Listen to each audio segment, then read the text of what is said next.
Praise the lord. అందరికి వందనాలు.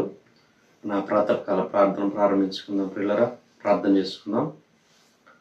మహాగణుడ, మహోన్నతుడా, ధవలవర్ణుడా, రత్నవర్ణుడ, కృపా సత్య సంపూర్ణుడా, నీకే స్తుతులు స్తోత్రాలు వందనాలు చెల్లించుకుంటున్నాం ప్రభా. దేవామర్ తండ్రి, మరొకసారి దేవామర్ తండ్రి ఉదయ కావలంలో ప్రభా వేకుజాముని రీతిగా మరి తండ్రి నాయన మీ సన్నిధిలో మేము చేరడానికి మాకు ఇస్తున్నటువంటి ఈ యొక్క గొప్ప సమయం కొరకు మీ స్తోత్రాలు వందనాలు చెల్లించుకుంటున్నాం.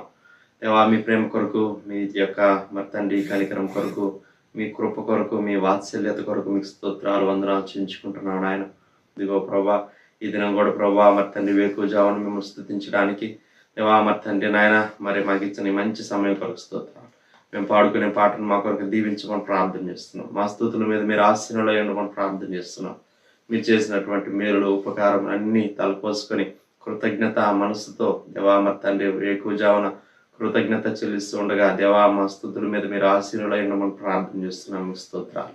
అలాగూ మరి తండ్రి నాయన 91వ కీర్తన మేము చదువుకుంటూ ఉండగా దేవా మా పక్షంగా, మా కుటుంబాల పక్షంగా, దేవా మరి తండ్రి సంఘ పక్షంగా అయా మరి తండ్రి గొప్పగా మీరే నెరవేర్చమని ప్రార్థన చేస్తున్నాం. మీ వాక్కులు వాగ్దానాలు ప్రభా మరి తండ్రి నాయన ఎంతైనా నమ్మదగినటివి దేవా, గొప్పగా మీరే నాయన మీరే నెరవేర్చమని ప్రార్థన చేస్తున్నాం. మీ వాక్యంలో ఉండేటువంటి శక్తి, బలం దేవా మీరు మాకు అనుగ్రహించండి, దీవించండి. ఇదిగో ప్రభా మరొకసారి నాయన మీ వాక్యాన్ని వినే సమయం అంతటిని కూడా మా కొరకు దీవించమని ప్రార్థన చేస్తున్నాం. మీ సేవకుల్ని మీ ఆత్మశక్తి బలంతో నింపి మీరు బలంగా మీరు వాడుకుంటున్న విధానం అంతటి కొరకు స్తోత్రాలు. ఒకసారి ప్రభా మీ మెల్లనైన స్వరాన్ని మీరు మాకు వినిపింపజేయమని ప్రార్థన చేస్తున్నాం. దేవా మీ వాక్య లేఖనాల్లో నుంచి దేవా మరి తండ్రి మీరే మాతో మాట్లాడమని ప్రార్థన చేస్తున్నాం. దేవా మీ వాక్యం ఉదయకాలం వినుట ఎంతో శ్రేష్టము, ఎంతో ధన్యత ఉన్నది. దేవా మరి తండ్రి ప్రభా చక్కగా నాయన మరి తండ్రి అయా మీ వాక్యాన్ని వింటూ ఉండగా ప్రభా విశ్వాసంలో నుంచి ఇంకా గొప్ప విశ్వాసంలోనికి మేము దాటి వెళ్ళడానికి సహాయం చేయండి. దేవా దినదినం తద్వారా మీకు ఇంకా సన్నిహితంగా మేము రావడానికి సహాయం చేయండి. దేవా ఇచ్చిన ఈ మంచి సహవాసం కొరకు స్తోత్రాలు చెల్లించుకుంటున్నాం. ముందు సమయం అంతటిని మా కొరకు దీవించండి. చివరి ప్రార్థన ఆశీర్వాదముల వరకు మీ సన్నిధి మాకు తోడుగా ఉంచమని ప్రార్థన చేస్తున్నాం. మీ ప్రియులు వారి వారి గృహాల్లో ఏకీభవిస్తుండగా ప్రతి గృహంలో మీ సన్నిధి ఉంచండి. దేవా మరి తండ్రి ప్రభా మీ గొప్ప సంతోషాన్ని, గొప్ప ఆనందాన్ని, గొప్ప బలాన్ని, గొప్ప శక్తిని ప్రభా మీ బిడ్డలందరూ కూడా ప్రభా పొందుకోవడానికి సహాయం చేయమని ప్రార్థన చేస్తున్నాం. సమస్త విషయాల్లో సహాయం చేయమని ముందు సమయం అంతటిని మా కొరకు మీరే దీవించి ఆశీర్వదించమని యేసయ్య నామములో స్తుతించి ప్రార్థన చేసి అడిగి వేడుకొంచున్నాం పరలోకపు తండ్రి. ఆమేన్, ఆమేన్. ఒక పాట పాడి దేవుని నామాన్ని మనం పడదాం. అరుణాత్మీయ గీతాల్లో నుంచి 8వ పాట పాడుకుందాం. కృపగల దేవా కలువరి నాదా కృపలను చూపుమయా, నీ సిరులను పంచుమయా. కృపగల దేవా కలువరి నాదా కృపలను చూపుమయా, నీ సిరులను పంచుమయా.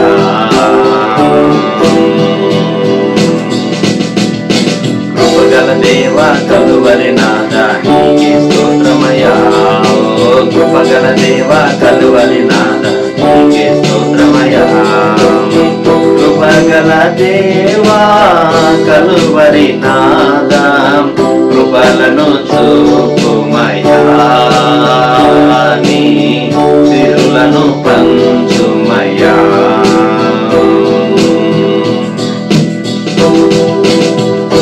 అబ్రహాముకు దర్శనమిచ్చి ఆశీర్వదించితివే, అభివృద్ధి చేసితివే. అబ్రహాముకు దర్శనమిచ్చి ఆశీర్వదించితివే, అభివృద్ధి అట్టి కృపను మాకును చూపుమయా. యేసయ్యా ఆశీర్వదించుమయా. అట్టి కృపను మాకును చూపుమయా. యేసయ్యా ఆశీర్వదించుమయా. కృపగల దేవా కలువరి నాదా నీకే స్తోత్రమయా. ఓ కృపగల దేవ కలువరి నాదా నీకే స్తోత్రమయ్యా. కృపగల దేవా కలువరి నాదా కృపలను చూపుమయ్యా. నీ సిరులను పంచుమయ్యా. కృపలను చూపుమయ్యా. నీ సిరులను పంచుమయ్యా.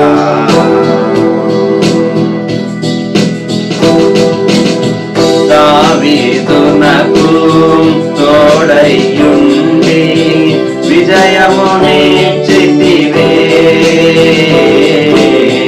రాజుగా చేసితివే. దావీదునకు తోడయ్యుండి విజయమునిచ్చితివే. రాజుగా చేసితివే. అట్టి దయను మాకు కృపించుమయ్యా. యేసయ్యా మము వెలిగించుమయ్యా. అట్టి దయను మాకు గ్రహించుమయ్యా. యేసయ్యా మము తోడుగా నుండుమయ్యా. కృపగల దేవా కలువరి నాదా నీకే స్తోత్రమయ్యా. కృపగల దేవా కలువరి నాదా నీకే స్తోత్రమయ్యా. కృపగల దేవా కలువరి నాదా కృపలను చూపుమయ్యా. నీ సిరులను పంచుమయ్యా. కృపలను చూపుమయ్యా. నీ సిరులను పంచుమయ్యా. యథాప్రకారంగా 91వ కీర్తన చదువుకుందాం పిల్లరా. మహోన్నతుని చాటున నివసించేవాడే సర్వశక్తి నీడను విశ్రమించేవాడు. మహోన్నతుని చాటున నివసించేవాడే సర్వశక్తి నీడను విశ్రమించేవాడు. ఆయనే నాకు ఆశ్రయము నా కోట, నేను నమ్ముకున్న నా దేవుడని నేను యెహోవాని గూర్చి చెప్పుచున్నాను. ఆయనే నాకు ఆశ్రయము నా కోట, నేను నమ్ముకున్న నా దేవుడని నేను యెహోవాని గూర్చి చెప్పుచున్నాను. వేటకాని ఊరిలో నుండి ఆయన నిన్ను విడిపించును. నాశనకరమైన తెగులు రాకుండా నిన్ను రక్షించును. వేటకాని ఊరిలో నుండి ఆయన నిన్ను విడిపించును. నాశనకరమైన తెగులు రాకుండా నిన్ను రక్షించును. ఆయన తన రెక్కలతో నిన్ను కప్పును. ఆయన రెక్కల క్రింద నీకు ఆశ్రయం కలుగును. ఆయన సత్యము కేడమును డాలునై ఉన్నది. ఆయన తన రెక్కలతో నిన్ను కప్పును. ఆయన రెక్కల కింద నీకు ఆశ్రయం కలుగును. ఆయన సత్యము కేడమును డాలునై ఉన్నది. రాత్రి వేళ కలుగు భయమునకైనను పగటి వేళ ఎగురు బాణమునకైనను. రాత్రి వేళ కలుగు భయమునకైనను పగటి వేళ ఎగురు బాణమునకైనను. చీకటిలో సంచరించే తెగులునకైనను మధ్యాహ్నం మందు పాడు చేయు రోగమునకైనను నీవు భయపడకుందువు. చీకటిలో సంచరించి తెగులకైనను మధ్యాహ్నం మందు పాడు చేయి రోగమునకైనను నీవు భయపడకుందు. నీ ప్రక్కన 1000 మంది పడినను, నీ కుడి పక్కన 10,000 మంది కూలినను అపాయం నీ ఎద్దుకు రాదు. నీ ప్రక్కన 1000 మంది పడినను, నీ కుడి ప్రక్కన 10,000 మంది కూలినను అపాయం నీ ఎద్దుకు రాదు.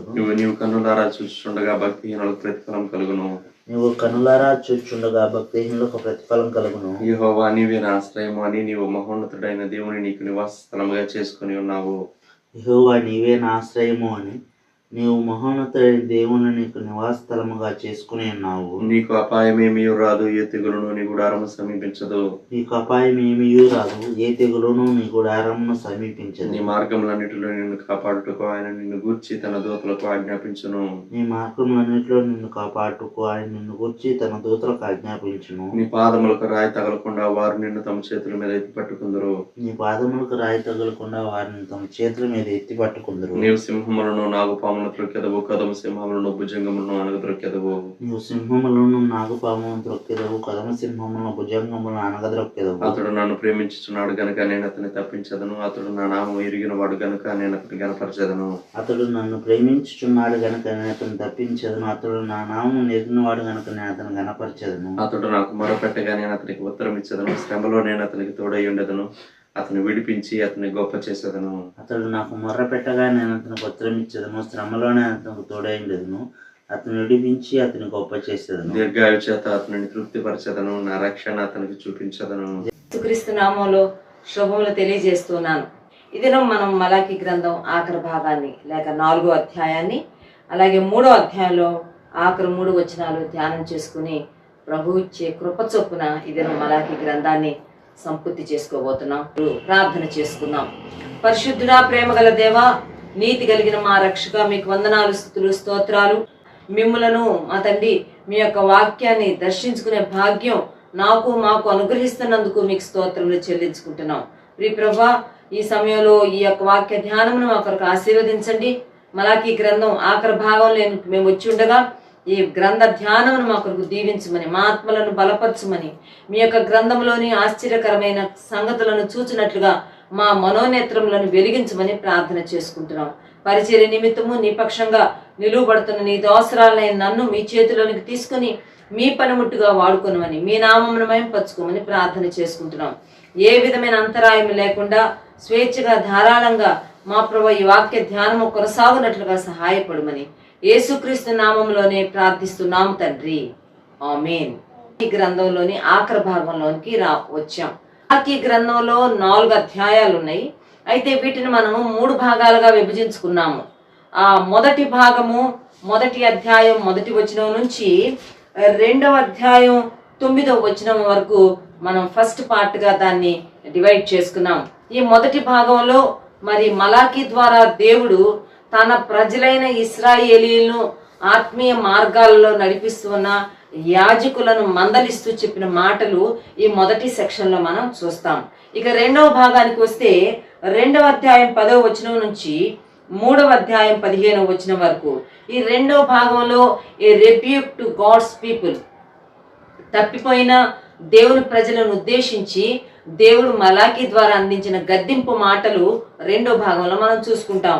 ఇది మనం ధ్యానం చేసుకోబోతున్న ఈ 3వ భాగం అంటే మలాకి గ్రంథము 3వ అధ్యాయం 16వ వచనం నుంచి 4వ అధ్యాయం 6వ వచనం వరకు ఈ 3వ భాగంలో ఫెయిత్ఫుల్ ఫ్యూ అనే అంశాన్ని ధ్యానం చేయబోతాం. అంటే నమ్మకమైన వారుగా మిగిలిపోయిన కొందరిని గూర్చి మనం ఈ సమయంలో ఆలోచన చేయబోతున్నాం.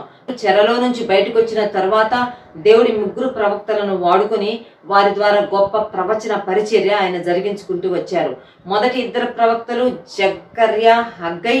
మరి వారు వెనక్కి తిరిగి వచ్చిన తర్వాత శిథిలావస్థలో ఉన్న దేవుని మందిరాన్ని పునర్నిర్మాణం చేసుకోవడంలో వారు జాగు చేసినప్పుడు వారిని ప్రోత్సహించడానికి, వారిని పురికొల్పి ముందుకు నడిపించడానికి దేవుడు హగ్గయి, జకర్యాల పరిచర్యను వాడుకున్నాడు.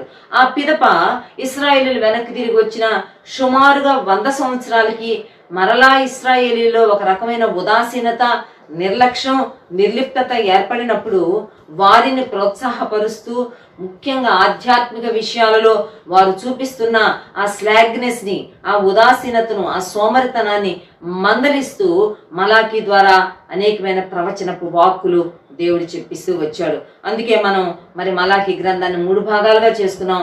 మొదటి భాగంలో దేవుని చేత గద్దింపబడిన యాజకులు, 2వ భాగంలో దేవుని చేత గద్దించబడిన దేవుని ప్రజలు, 3వ భాగంలో ఈరోజు దేవుని కొరకు నమ్మకంగా మిగిలి ఉన్న ఫెయిత్ఫుల్ ఫ్యూని గురించి, శేషాన్ని గురించి మనం ధ్యానం చేసుకోబోతున్నాం. లోకాన్ని మనం గమనించిన, మానవాళిని మనం గమనించిన, సంఘాన్ని మనం చూచినా, లేక స్థానిక సంఘాలను మనం కన్సిడర్ చేస్తూ వచ్చినా కానీ ఖచ్చితంగా ఈ 3 గుంపులు వారు మనకు కనబడతారు. నాయకత్వంలో ఉంటూ, బాధ్యతలు నిర్వహిస్తూ, మరి సీనియర్స్ అని చెప్పుకుంటూ, మరి తప్పిపోయిన వారు, దేవుని చేత గద్దింపులు అవసరమైన వారిని మనం చూస్తూ ఉంటాం. అదే సమయంలో దేవుని ప్రజలమని చెప్పుకుంటూ, దేవుని పిల్లలమని చెప్పుకుంటూ కూడా మార్గాలు తప్పిపోయి దేవుని యొక్క మందలింపుకు, గద్దింపుకు సిద్ధంగా ఉన్న దేవుని ప్రజలను మనం చూస్తూ ఉంటాం. తిరిగి 3rd కేటగిరీ ఆఫ్ పీపుల్ను కూడా మనం చూస్తాము. ఫ్యూ ఫెయిత్ఫుల్ పీపుల్ను కూడా మనం చూస్తాము.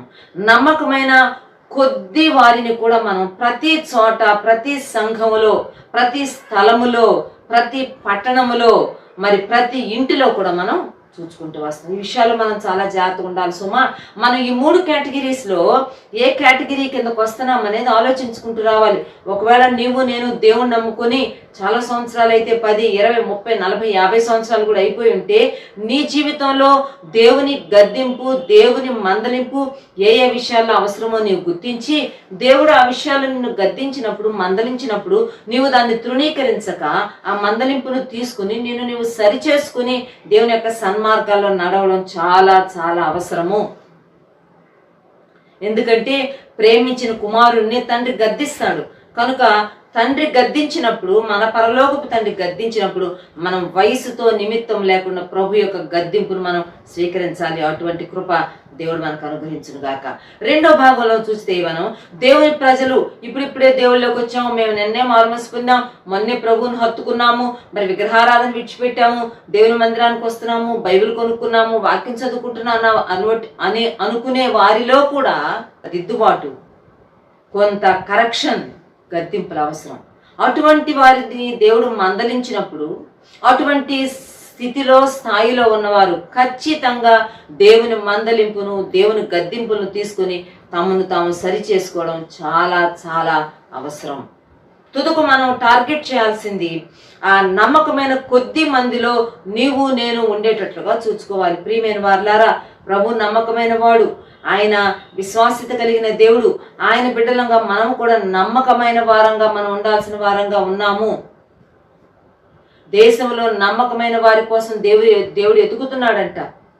నమ్మకమైన వారు కావాలని దేవుడు కోరుకుంటున్నాడు.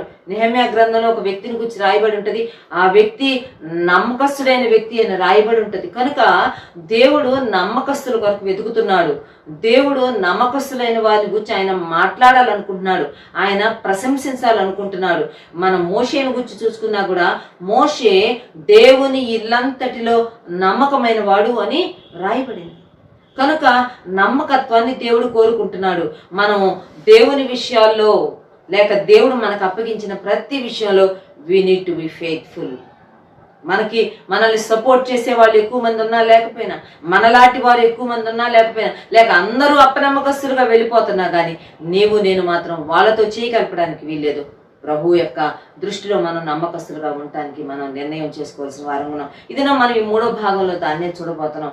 దేవుని లేఖనాలను మనం పరిశోధన చేస్తూ వస్తే, పరిశీలన చేస్తూ వస్తే, ఈ శేషం అనేది, ఈ యొక్క నమ్మకమైన కొద్ది మంది, దేవునికి ఒక చక్కని కమిట్మెంట్ కలిగిన కొద్ది మందిని చాలా చోట్ల చూస్తాము. ఆ విషయాన్ని గురించిన ప్రస్తావన కూడా పరిశుద్ధ గ్రంథంలో చాలా చోట్ల వస్తుంది.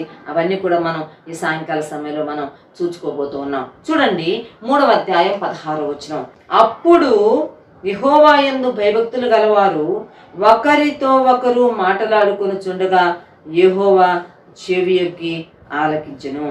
ఈ 3వ భాగంలో మనం చూడబోతున్న వ్యక్తులు ఎవరు అంటే, ఎలాగూ వారు ఐడెంటిఫై చేయబడ్డారంటే, those who fear the lord, దేవుని యందు భయభక్తులు గలవారిని దేవుడు ప్రత్యేకించాడు. దేవుని యందు భయభక్తులు గలవారిని దేవుడు ప్రక్కకు తీశాడు. దే మే బి ఫ్యూ, వారు కొద్ది మందే కావచ్చు, వారు వేల మీద లెక్క పెట్టేవారే కావచ్చు, కానీ వారికి మీద దేవునికి విశేష ఆసక్తి ఉన్నది. వారి విషయంలో దేవుడు చాలా పర్టికులర్గా ఉన్నాడు. సొదొమ గొమొర్రా పట్టణాలను నాశనం చేయబోయేటప్పుడు కూడా దేవుడు అబ్రహాముతో నేను ఈ విషయం చెప్పకుండా ఎలా ఉంటాను అని చెప్పి అబ్రహాముతో మాట్లాడాడు. అబ్రహాము తాను దేవుని సన్నిధిలో తగ్గించుకుంటా, అయ్యా నేను ధూళి బూడిద అయి ఉన్నానయ్యా అని చెప్పి తాను నేల మట్టుకు తగ్గించుకుంటా ప్రభువును బ్రతిమలాడుకుంటూ వస్తున్నాడు. ప్రభు 50 మంది నీతిమంతులుంటే వదిలేస్తావా? పెద్ద పెద్ద సిటీస్ అవి, ట్విన్ సిటీస్, అయితే అందులో 50 మంది నీతిమంతులున్నా ఆ ఫ్యూ ఫెయిత్ఫుల్ పీపుల్ కొరకన్నా నువ్వు ఆ పట్టణాలను స్పేర్ చేయవా అని చెప్పి తాను బ్రతిమలాడడం మొదలు పెడతాడు. 50 మంది, 45 మంది, 40 మంది, 30 మంది, 20 మంది, ఆఖరికి ప్రభా ఆ శేషము 10 మంది ఉన్నా ఆ పట్టణాన్ని వదిలిపెట్టవా అని అడుగుతాడు. దేవుడు అంటాడు 10 మంది ఉన్నా కానీ నేను ఆ పట్టణాలను నాశనం చేయను. తీరా చూడబోతే 10 మంది లేరు కదా, 5 లేరు, 4 లేరు, ఒక్కడే ఉన్నారు. ప్రియమైన వారలారా, ఆ లోతుని బట్టి లోతు కుటుంబాన్ని బయటకు తీసుకొని వచ్చాడు దేవుడు. అయితే లోతు భార్య వెనక్కి తిరిగి ఉప్పుస్తంభం అయిపోయింది. లోతు కూతుళ్ళు కూడా భ్రష్టులుగా తమను తాము ప్రూవ్ చేసుకున్నారు. లోతును గుచ్చే నీతిమంతుడని రాయబడింది 2 పేతురు పత్రిక 2వ అధ్యాయంలో. ఆ నీతిమంతుడు లోతు ఎంత నమ్మకమైన దేవుడు అంటే, సొదొమ గొమొర్రా పట్టణాల మీదకి అగ్ని గంధకములతో మరి ఆ యొక్క మంటలు ఆ అగ్ని పడుతూ ఉండగా అందులో నుంచి శేషము ఒక్కడే ఆ ఒక్క లోతును దేవుడు బయటకు తీసుకొని వచ్చాడు. ఆ ఒక్క శేషము దేవుని సంతోషపెట్టింది. ప్రియమైన వారులారా, ఈ సాయంకాల సమయంలో నమ్మకమైన కొద్ది మందిలో నీవు నేను ఉండటానికి ప్రయత్నం చేద్దాం. దేశంలో నమ్మకమైన వారి కొరకు దేవుడు చూస్తున్నాడంట. నమ్మకమైన వారు ఎక్కడున్నారా అని చూస్తున్నాడంట. కొరింథీ పత్రికలో పౌలు గారు రాస్తాడు, గృహ నిర్వాహకుడైన వాడు ఖచ్చితంగా నమ్మకస్తుడై ఉండాలి, నమ్మదగిన వాడై ఉండాలి అని మరి పౌలు గారు కూడా రాస్తారు. కనుక ఫెయిత్ఫుల్నెస్ అనేది చాలా ఇంపార్టెంట్. ఎవరు వీళ్ళు అని చూస్తే how can we identify them, వారిని ఎలా గుర్తించవచ్చు అంటే దే ఫియర్ ద లార్డ్, వారు దేవుని యందు భయభక్తులు కలిగిన వారుగా ఉంటారు. ఈరోజు మనం చదువుకోబోతున్న ఈ 3వ భాగంలో దేవుని యందు భయభక్తులు గల వారిని గురించిన ప్రస్తావన మనకు కనబడుతుంది. మొట్టమొదటి విషయం ఏంటంటే యెహోవా యందు భయభక్తులు కలవారు మరి ఒకరితో ఒకరు మాట్లాడుకొనుచుండగా యెహోవా చెవి యొగ్గి ఆలకించాను. ఈ భాగాలను నేను ధ్యానం చేస్తూ ఉంటే నాకు కొన్ని ఆశ్చర్యకరమైన సంగతులు కనబడ్డాయి. యెహోవా యందు భయభక్తులు గలవారు ప్రార్థన చేయుచుండగా ఆయన చెవి యొగ్గి ఆలకించును, నీతిమంతులు ప్రార్థన చేయుచుండగా ఆయన చెవి యొగ్గి ఆలకించును అని రాయబడింది. కీర్తనల గ్రంథంలో కనుక మనం వెళ్తే ఎన్నో మాటలు దొరుకుతాయి ఇలాంటివి. దేవుడు మరి వారి ప్రార్థనకు చెవి యొగ్గి ఆలకిస్తున్నట్టు. భక్తులు కూడా ప్రార్థన చేస్తారు, దేవా మాకు చెవి యొగ్గుము, మా ప్రార్థన ఆలకించమని. చూడండి, ఉదాహరణ 1-2 మాటలు చదువుతాను. 54వ కీర్తనలో భక్తుడు ఇలాగా ప్రార్థన చేస్తున్నాడు. 54:2 దేవా నా ప్రార్థన ఆలకింపుము, నా నోటి మాటలు చెవిని పెట్టుము. అయ్యా నా ప్రార్థన ఆలకించయ్యా, నా ప్రార్థనలో నేను పలికే పలుకులకు నీవు చెవి. 55వ కీర్తన 1వ వచనం కూడా దావీదు రాస్తున్నాడు, దేవా చెవి యొగ్గి నా ప్రార్థన ఆలకింపుము, వారి ప్రార్థన దేవుని చెవిని జొచ్చెను అని రాయబడి. అయితే ప్రార్థనలో మాత్రమే కాదు ఆయన చెవిలో వెళ్ళేది, మన ప్రార్థనలకు మాత్రమే కాదు ఆయన చెవి యొగ్గేది. యెహోవా యందు భయభక్తులు కలవారు ఒకరితో ఒకరు మాట్లాడుకొనుచుండగా యెహోవా చెవి యొగ్గి చెవి పెడతాడంట. ఏం మాట్లాడుకుంటున్నారు వీళ్ళు? ఇద్దరు విశ్వాసులు కలుసుకున్నారు, ఏం మాట్లాడుకుంటున్నారు? ఇద్దరు సేవకులు కలుసుకున్నారు, ఏం మాట్లాడుకుంటున్నారు? ఇద్దరు సేవకురాండ్రు కలుసుకున్నారు, ఏం మాట్లాడుకుంటున్నారు? విశ్వాసైన భార్యాభర్త కలుసుకున్నారు, ఏం మాట్లాడుకుంటున్నారు? విశ్వాసులైన ఇద్దరు సిస్టర్స్ కలుసుకున్నారు, ఇద్దరు బ్రదర్స్ కలుసుకున్నారు, ఇద్దరు సిబ్లింగ్స్ కలుసుకున్నారు, ఇద్దరు కొలీగ్స్ కలుసుకున్నారు, ఏం మాట్లాడుకుంటారని యెహోవా చెవి యొగ్గి ఆలకిస్తారు. How careful we should be. ఎంత జాగ్రత్తగా ఉండాలో ప్రియమైన వారులారా మనం ఆలోచించాల్సిన వారంగా ఉన్నాం.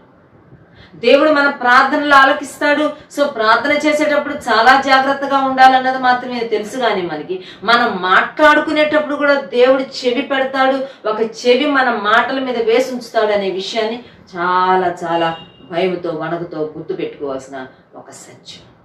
ఎలాగ ఈ ఫ్యూ ఫెయిత్ఫుల్ని ప్రభు సపరేట్ చేశాడు, ఎలాగ వారిని ఆయన ఎన్నుకున్నాడు, వారిని ఐడెంటిఫై చేశాడంటే వాళ్ళ సంభాషణ ఆయన వింటూ ఉండగా వారి సంభాషణలో కూడా దే ఆర్ ఫియరింగ్ గాడ్.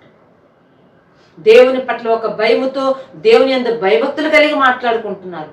దేవుడు వింటున్నాడు మనం మాట్లాడి.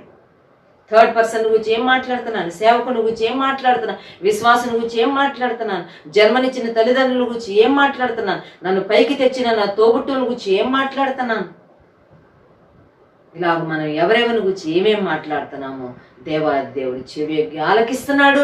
మన మాటలను బట్టి ఆయన మనల్ని ప్రత్యేకించుకోబోతున్నాడు. ఆ ఫ్యూ ఫెయిత్ఫుల్ గ్రూప్లో నిన్ను నన్ను చేర్చుకోవాలి. వణుకుదాం దేవుని సన్నిధిలో, భయపడదాం దేవుని సన్నిధిలో.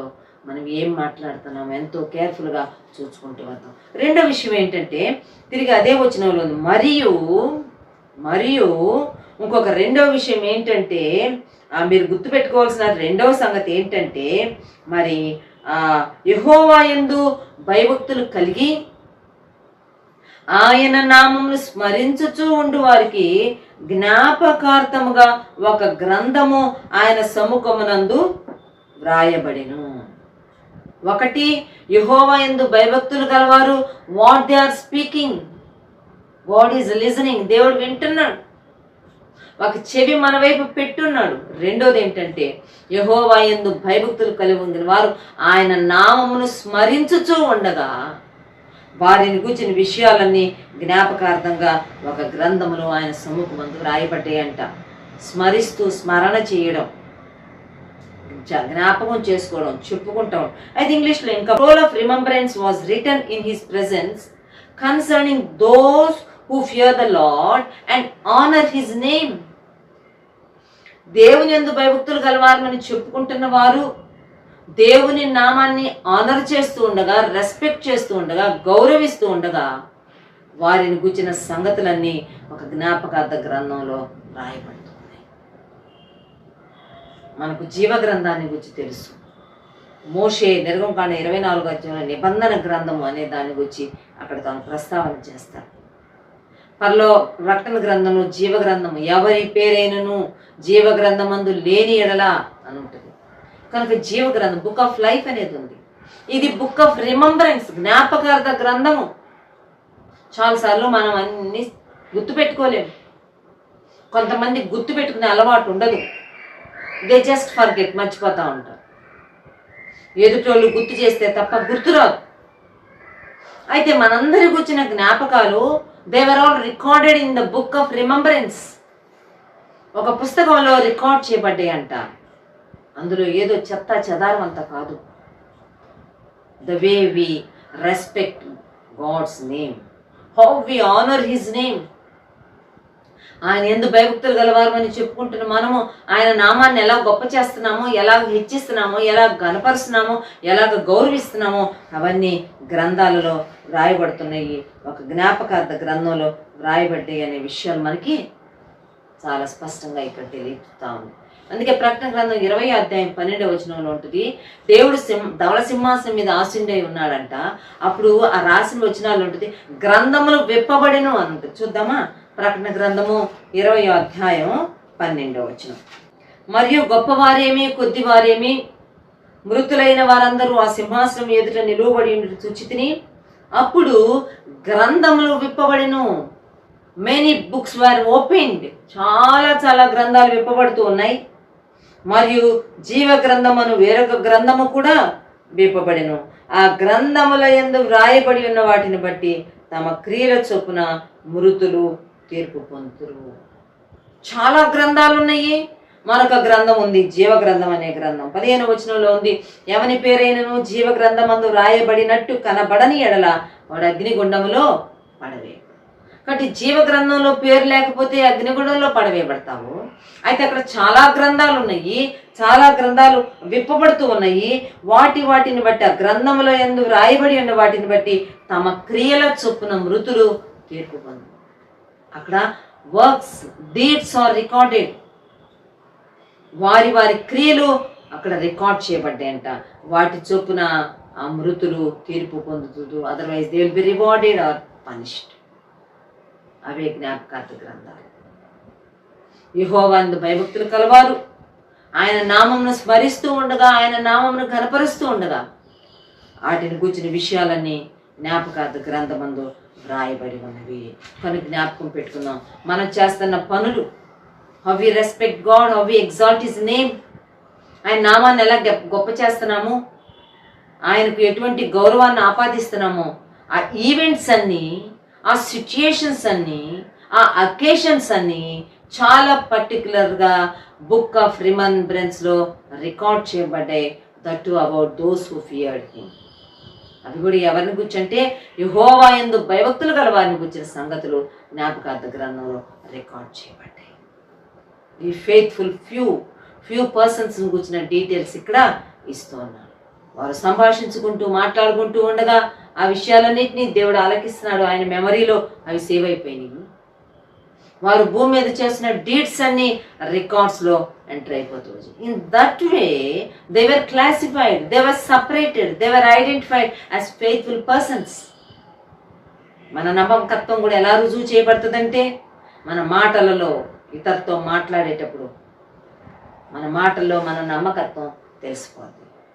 రెండోది, మనం దేవుడి పట్ల మనకున్న యాటిట్యూడ్, దేవుడికి మన జీవితంలో ఇస్తున్న స్థానము, ఆయన హెచ్చిస్తున్న విధానం, ఆయన లోకాన్ని కనుపరుస్తున్న విధానం ద్వారా కూడా మనం ఆయనకి ఎంత నమ్మకంగా ఉన్నామో తెలుస్తాం. మూడో విషయాన్ని కూడా నేను జ్ఞాపకం చేస్తాను. చూడండి, మళ్ళా మనం కంటిన్యూ చేద్దాం. 4వ అధ్యాయంలో ఉన్నది మాట చూడండి, 2వ వచనం. అయితే నా నామమందు భయభక్తులు గలవారు మీకు నీతి సూర్యుడు ఉదయించును, అతని రెక్కలు ఆరోగ్యము కలుగు చేయును, గనుక మీరు బయలుదేరి క్రొవ్విన దూడలు గంతులు వేయినట్లు గంతులు వేయదు. ఇది మూడో విషయం.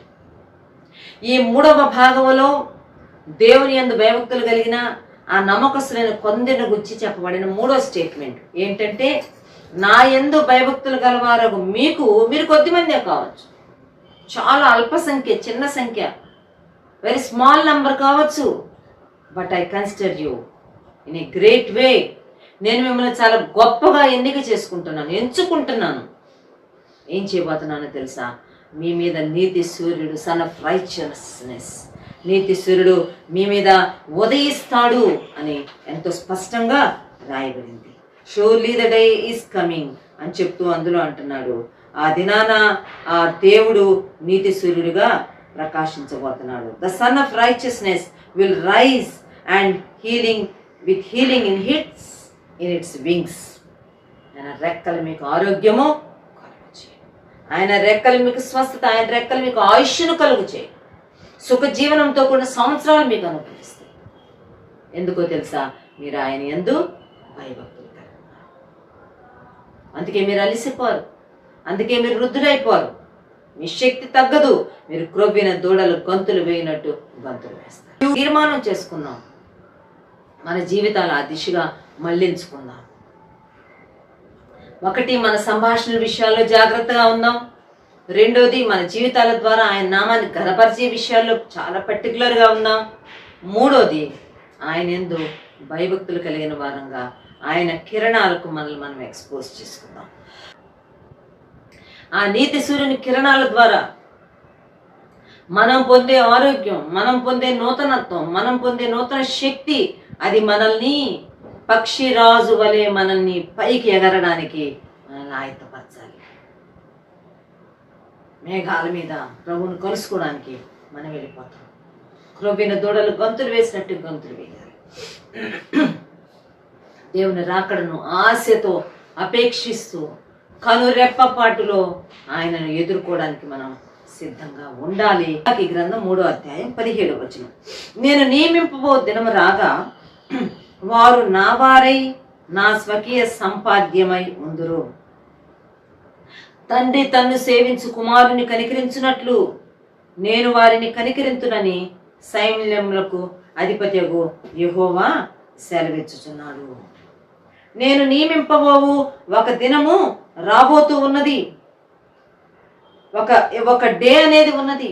ఈ యొక్క 3వ భాగంలో మనం చూసుకోబోయే ఒక గంభీరమైన, గొప్ప, మర్మయుక్తమైన, మానవ జ్ఞానానికి అతీతమైన అంశం ఏంటంటే, ఒక డే, ఒక రోజు ప్రత్యేకించబడింది. ఏ డే వాస్ అపాయింటెడ్. నేను నియమింపబో ఒక దినము ఒక దినాన్ని గురించి చాలా పర్టికులర్గా ఈ 3rd సెక్షన్లో ప్రభు మాట్లాడుతున్నాడు, మలాకి ద్వారా తెలియపరుస్తున్నాడు.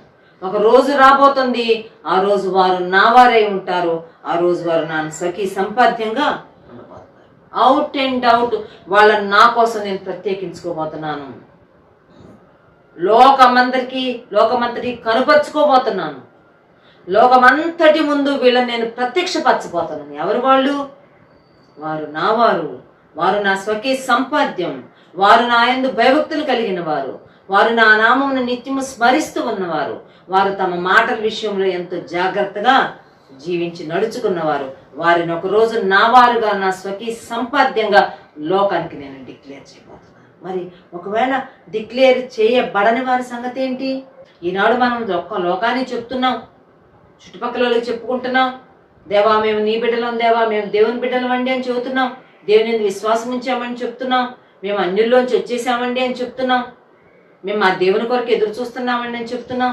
ఎన్నో దేవుడు మాటలు చెప్తున్న నీవు నేను ఒకరోజు నియమింపబడిన దినం రోజు ఆయన తన వారిగా, తన స్వకీయ సంపాద్యంగా ఆ నమ్మకమైన కొద్ది మందిని వేరు చేసుకుంటున్నప్పుడు, ఆ రోజు ఒకవేళ ఆ గుంపులో నీవు నేను లేకపోతే ఏంటి మన పరిస్థితి?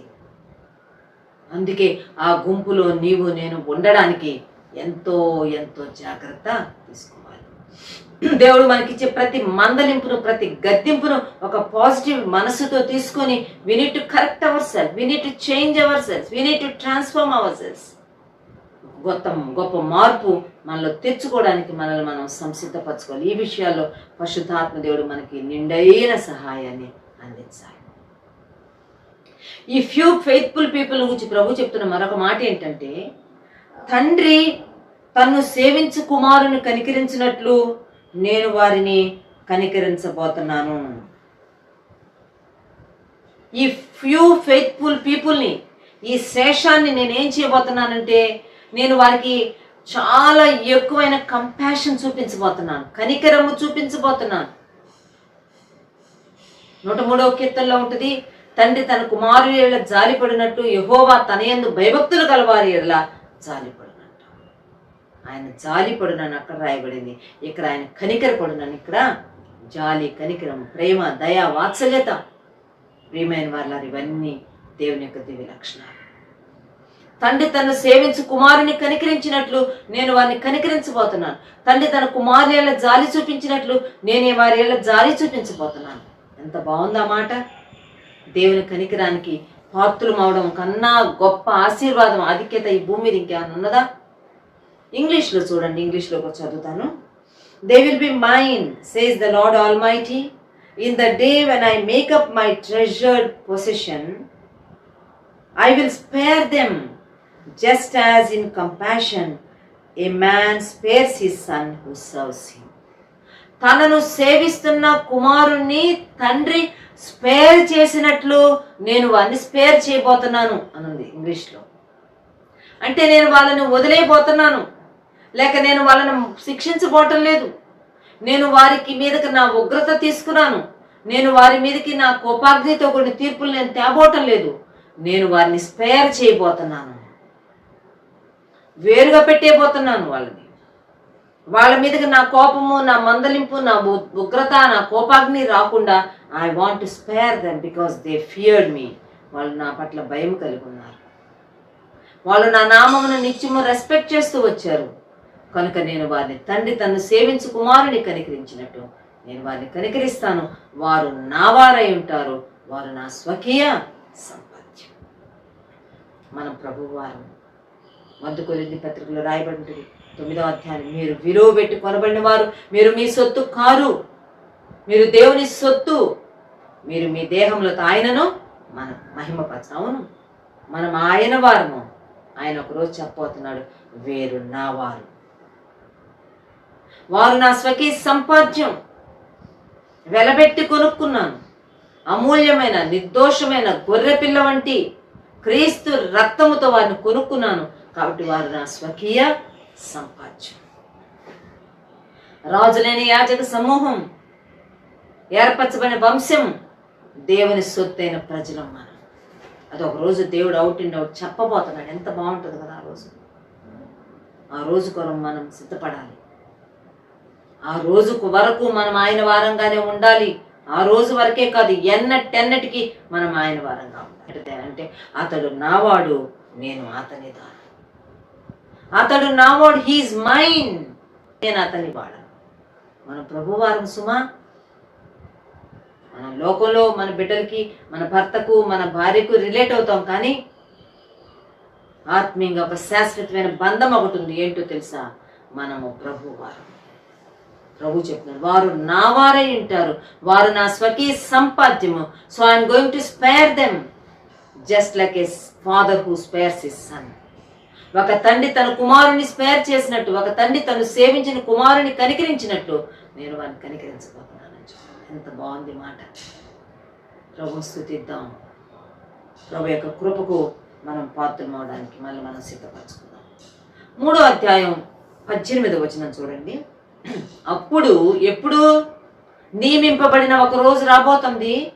ఆ రోజు ఆయన చేయబోతుంది ఏంటంటేనంట, నీతి గలవారెవరో, దుర్మార్గులు ఎవరో, దేవుని సేవించు వారెవరో, ఆయనను సేవించని వారెవరో మీరు తిరిగి కనుగొందురు. మీకు తెలుసుదా సంగతి? And you will again see the distinction between the righteous and the wicked.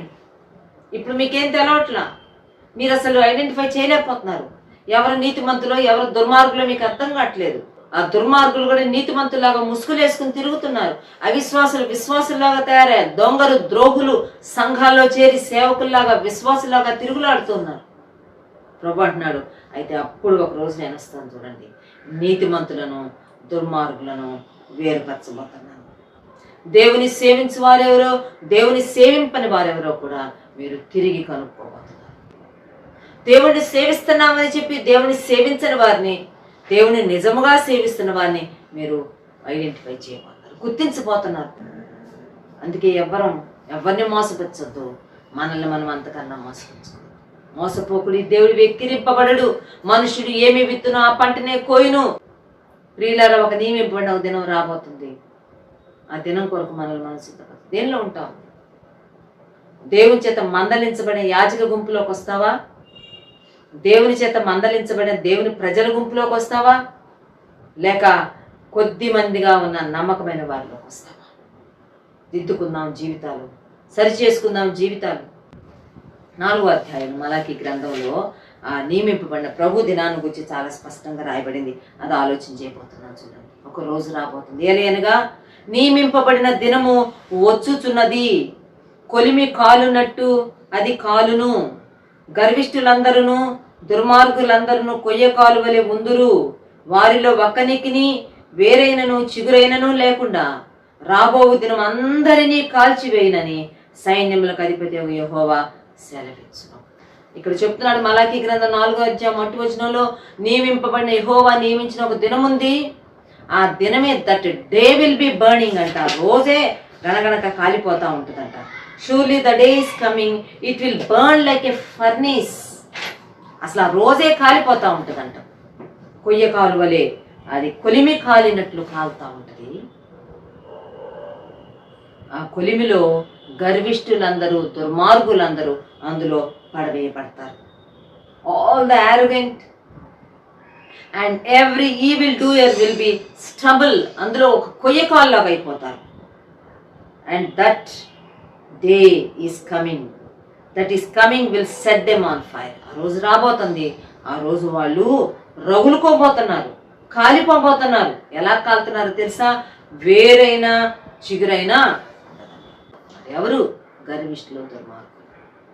నాశనమునకు ముందు గర్వం నడుచు. గర్వం చాలా భయంకరమైనది సుమా. గర్వం ఉండబట్టే ఆ ప్రధాన దూత తేజ నక్షత్రం పాతాళంలో ఒక మూలకు తోసివేయబడి తగ్గింపు మనల్ని ఎంత పైకన్నా తీసుకెళ్ళిపోతుంది. ప్రియమైన వారులారా, గమనించండి. నువ్వు ఏ స్థాయిలో అన్నా ఉండు, నీ గర్వం నిన్ను ఎంత కిందకన్నా లూసిఫర్ లాగా పాతాళం దాకా తీసుకెళ్ళగలదు. నీ దీనత్వం నిన్ను, నువ్వు ఏ స్థితిలో ఉన్నా, లాజర్ లాగా, దరిద్రుడైన లాజర్ లాగా ధనవంతుని ఇంటి వాకిట పడి రొట్టె ముక్కల కొరకు ఎదురు చూసే అంత దీనాతి దీనమైన స్థితిలో అన్నా ఉండు, దేవుని అబ్రహాము రొమ్మును ఆనుకోవడానికి నేను తీసుకుని వెళ్ళిపోతాను. 2వ వచనం 4:2 చూసుకున్నాం ఇందాక. అయితే దేవుని నామందు భయభక్తులు గల వారికి ఆయన తన కిరణాలు, నీతి సూర్యుని కిరణాలు ప్రకాశింపజేస్తారు. ఆ కిరణాల ద్వారా వారు they will be happy, they will be healthy, they will have long life. వృద్ధాప్యంలో కూడా పక్షిరాజు ఎగిరినట్టు ఎగురుతూ, కొవ్విన దూడలు ఎగిరినట్టు ఎగురుతూ ప్రభు పిలిచిన రోజు ఆయన కలుసుకోవడానికి నియమింపబడిన దినాన ఆయన దగ్గరికి వెళ్ళిపోతారు. 3వ వచనం చూడండి, 4:3. నేను నియమింపబో దినమున దుర్మార్గులు మీ పాదముల క్రింద ధూళి వలె ఉందురు, మీరు వారిని అనగద్రొక్కుదురని సైన్యములకు అధిపతి యెహోవా సెలవిచ్చును. ఆ ఫ్యూ ఫెయిత్ఫుల్ పీపుల్కి గూర్చిన విషయాలు ఇవన్నీ. వారికి సైన్యములకు అధిపతి యెహోవా సెలవిస్తున్న మాట ఏంటంటే, ఒక రోజు రాబోతుంది కదా, నియమింపబడిన ఆ దినాన మీరు ఏం చేయబోతున్నారంటే, మీరు దుర్మార్గులు మీ పాదముల క్రింద ధూళి వలె ఉందురు. మీ పాదాల కింద ధూళిలాగా అయిపోతున్నారు దుర్మార్గులు. ఇప్పుడు దుర్మార్గత చేస్తున్నారు, మీ మీద దౌర్జన్యాలు చేస్తున్నారు. కానీ ఒక రోజు వాళ్ళని కాళ్ళ కింద పెట్టబోతున్నారు. రోమాపత్రిక 16వ అధ్యాయం 20వ వచనంలో సాతానును మీ కాళ్ళ క్రింద ఆయన పెట్టబోతున్నాడు. సమాధానకర్త దేవుడు సాతాను మీ కాళ్ళ చేత సాతాను తల చితకు దొక్కించబోతున్నాడా? ఇప్పుడు ఇక్కడ రాయబడినమాట. ఇంగ్లీష్లో చాలా బాగుంది చూడండి. మలాకీ 4:3వ వచనం. Then you will trample down the wicked and they will be ashes under the soles of your feet on the day. ఆ రోజు మీరు you will trample down the wicked. దుర్మార్గుల్ని మీరు మీ కాళ్ళతో తొక్కేపోతున్నారు. సాతాను శీఘ్రంగా మన కాళ్ళ చేత తొక్కించబోతున్నాడు దేవుడు. సాతానుతో పాటు దుర్మార్గులను కూడా మన కాళ్ళ చేత తొక్కించబోతున్నాడంట. వాళ్ళు ధూళిలాగా ఉండబోతున్నారంట. వాళ్ళు బూడిదగా ధూళిగా మీరు వారిని అనగద్రొక్కేదరని. తర్వాత చూడండి 4వ వచనం, 4వ అధ్యాయం 4వ వచనం. హోరేబు కొండ మీద ఇశ్రాయేలులందరి కొరకై నేను నా సేవకుడైన మోషేకు ఆజ్ఞాపించిన ధర్మశాస్త్రమును దాని కట్టడలను విధులను జ్ఞాపకము చేసుకొనుడి. Remember the law of my servant Moses, the decrees and laws I gave him at Horeb for all Israel. Israel అందరి కొరకు హోరేబు కొండ మీద నా సేవకుడైన మోషేకు నేను ఇచ్చిన ధర్మశాస్త్రం నందున్న కట్టడలను విధులను జ్ఞాపకం ఉంచుకోండి, మర్చిపోవద్దు. ఏమన్నా మర్చిపోండి మీరు, కానీ హోరేబు కొండ మీద, సీనాయి పర్వతం మీద నా సన్నిధిలో 40 రోజులు కనిపెట్టుకొని ఉన్న మోషేకు నేను అందించిన నా ధర్మశాస్త్రము, అందులో ఉన్న కట్టడలను విధులను మీరు జ్ఞాపకము, దేవుడు మాటలు జ్ఞాపకం ఉంచుకో. తెలుసా, నీకేం గుర్తున్నా లేకపోయినా పర్వాలేదు. ద్వితీయోపదేశకాండం 4వ అధ్యాయం 2వ వచనం చూడండి. 4వ అధ్యాయం 2వ వచనంలో, మీ దేవుడైన యెహోవా ఇచ్చిన ఆజ్ఞలను మీకు ఆజ్ఞాపించున్నాను, వాటిని గైకొనుటి యందు నేను మీకు ఆజ్ఞాపించిన మాటతో దేనిని కలపకూడదు, దానిలో నుండి దేనిని తీసివేయకూడదు. దానిలో ఏది కలపొద్దు, దానిలో ఏది తీసివేయొద్దు. కనుక హోరేబు పర్వతం మీద దేవుని సేవకుడైన మోషే ద్వారా ఇవ్వబడిన ధర్మశాస్త్రంలో కట్టడలను విధులను మర్చిపోవద్దు. 5వ వచనం చూడండి, మలాకి 4:5. యెహోవా నియమించిన భయంకరమైన ఆ మహాదినము రాకమునుపు నేను ప్రవక్తయగు ఏలియాను మీ యొద్దకు పంపెదను. దేవుడు నియమించిన ఈ రోజంట భయంకరమైన రోజంట. ఆ రోజును గురించి రాయబడింది ఏమనంటే, అది చాలా భయంకరమైన రోజు. See, I will send you the prophet Elijah before that great and dreadful day of the Lord.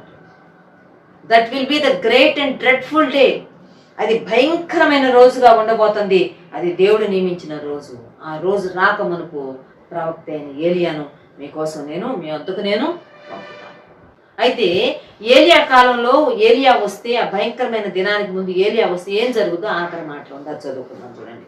నేను వచ్చి దేశంను శపించకుండానట్లు, అతడు ఎవరు?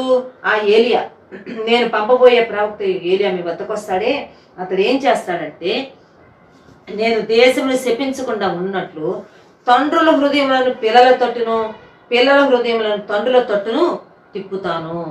ఇదే వాగ్దానం బాప్తిస్మిచ్చి యోహాను, జకరియా, ఎలిజబెత్ దంపతులు పుట్టక ముందు చెప్పబడింది. లూకాసు వార్త 1వ అధ్యాయంలో నేను 17వ వచనం చదువుతాను. మరియు అతడు తండ్రుల హృదయమును పిల్లల తట్టునకును అవిధేయులను నీతిమంతుల జ్ఞానం అనుసరించుటకును తిప్పి ప్రభువు కొరకు ఆయత్తపడి ఉన్న ప్రజలను సిద్ధపరచుటకై ఏలియా యొక్క ఆత్మయు శక్తియు గలవాడై ఆయనకు ముందుగా వెళ్ళును. గనుక నీకు సంతోషమును మహా ఆనందమును కలుగును అని ప్రభువు దూత జకర్యాకు చెప్తా ఉంది. తండ్రుల హృదయములను పిల్లల తట్టుకు తిప్పుతారు. ఎవరు? ఏలియా ఆత్మ శక్తి కలిగిన యోహాను గురించి చెప్పాడు. అయితే ఇప్పుడు మలాకి చెప్తున్న ప్రవక్త ఏలియా ఎవరంటే, ఈ ఏలియా వచ్చినప్పుడు నేను ఇక దేశాన్ని శపించను, శపించడానికి వీలు లేనంతగా అందరిలో అంత గొప్ప సబ్మిషన్ కనబడబోతుంది. తండ్రుల హృదయాలు పిల్లల తట్టుకు, పిల్లల హృదయాల తండ్రుల తట్టుకు టోటల్గా టర్న్ అవ్వబోతున్నారు. ఇంకా నేను దేశాన్ని శపించడం అనేది అక్కడ ఆగిపోతుంది అని చెప్పి దేవుడు ఇక్కడ జ్ఞాపకం చేస్తా ఉన్నాడు. ఈ కార్యం, ఈ టోటల్ రిఫర్మేషన్, ఈ టోటల్ ట్రాన్స్ఫర్మేషన్ అనేది బాప్తిస్మిచ్చి యోహాను వచ్చినప్పుడు జరగలేదు. అందుకే బాప్తిస్మిచ్చి యోహాను ఎంతో మందిని మందలిస్తూ వచ్చాడు. ఈ మలాకి 4వ అధ్యాయము ఆఖరి వచనంలో ఉన్న ఈ ప్రవచనము సంపూర్తిగా బాప్తిస్మిచ్చి యోహాను ఈ లోకంలోనికి వచ్చినప్పుడు జరగలేదు. కనుక the prophet Elijah has at to come, ఇంకా రావాల్సి ఉన్నాడు ఆయన. ఎప్పుడు వస్తాడు అంటే, ఆ భయంకరమైన డ్రెడ్ఫుల్ డే ఒక రోజు రాబోతుంది. యెహోవా నియమించిన భయంకరమైన దినం అనేది ఒకటి ఉన్నది. That day has at to come, ఇంకా రావాలి, ఇంకా రాలేదు. ఆ దినం కోసం మనం సిద్ధపడాలి. ఆ దినానికి ముందు ఏలియా ప్రవక్త వస్తాడంట. తండ్రుల హృదయాలను పిల్లల తట్టుకు, పిల్లల హృదయాలను తండ్రుల తట్టుకు తిప్పుతాడంట. ఆ రోజు నేను దేశాన్ని శపించను. నేను ఇంకా దేశాన్ని శపించడం, ఎవరిని శపించడం కూడా ఆపేసేస్తానని దేవుడు వాగ్దానం చేస్తున్నాడు. భయంకరమైన ఆ మహాదినము రాకమునుపు ఏలియా వస్తాడు, ఏలియా ప్రకటన చేస్తాడు. అందరూ ప్రలాపిస్తూ తమ జీవితాలను ప్రభువుకు సమర్పించుకుంటారు అనే మాటతోటి మలాకి ప్రవచనాలను ఆపేస్తారు. ప్రియమైన వారులారా, మెట్టుకు మనం గమనించుకోవాల్సిన విషయం ఏంటంటే, ఈ మలాకి గ్రంథంలో ఉన్న 3 గుంపుల్లో నీవు ఏ గుంపు కిందకు వస్తావు? ముందు 2 గుంపుల్లో ఉన్నా కానీ తుదకు మనం ఆఖరి గుంపులోకి రావాల్సిన వారంగా ఉన్నాం. ప్రభు యొక్క మందలింపును, ప్రభు యొక్క శిక్షణను, క్రమశిక్షణను తీసుకుందాం, దిద్దుకుందాం, సరి చేసుకుందాం. ఆఖరికి ఫ్యూ ఉన్న ఆ గుంపులోకి మనం రావాల్సిన వారంగా ఉన్నాం. ఆ ఫ్యూ ఫెయిత్ఫుల్ పీపుల్లో, ఆ ఫ్యూ ఫెయిత్ఫుల్ గ్రూప్లో మనం ఉండాలి. మనం ఉండడానికి తీర్మానం చేసుకున్నాం. Let us humble ourselves, let us correct ourselves, let us rectify ourselves, let us commit ourselves unto Lord. దేవునికి మనం సంపూర్ణంగా అప్పగించుకుని, ప్రతిష్ఠించుకుని, దేవా మలాకి ద్వారాను మాట్లాడి నీ మాటలలో నీ మందలింపును, నీ శిక్షను మేము అంగీకరించి దిద్దుకొని సరిచేసుకుని నమ్మకమైన కొద్ది మందిలో మేము కూడా కలిసిపోయి నీ కొరకు మేము అంతం వరకు నిలబడాలి. నమ్మకమైన వారికి దీవెనలు మెండుగా కలుగునని రాయబడింది. నమ్మకమైన వారిని నువ్వు మెచ్చుకుంటావు, నువ్వు దీవిస్తావు ప్రభా.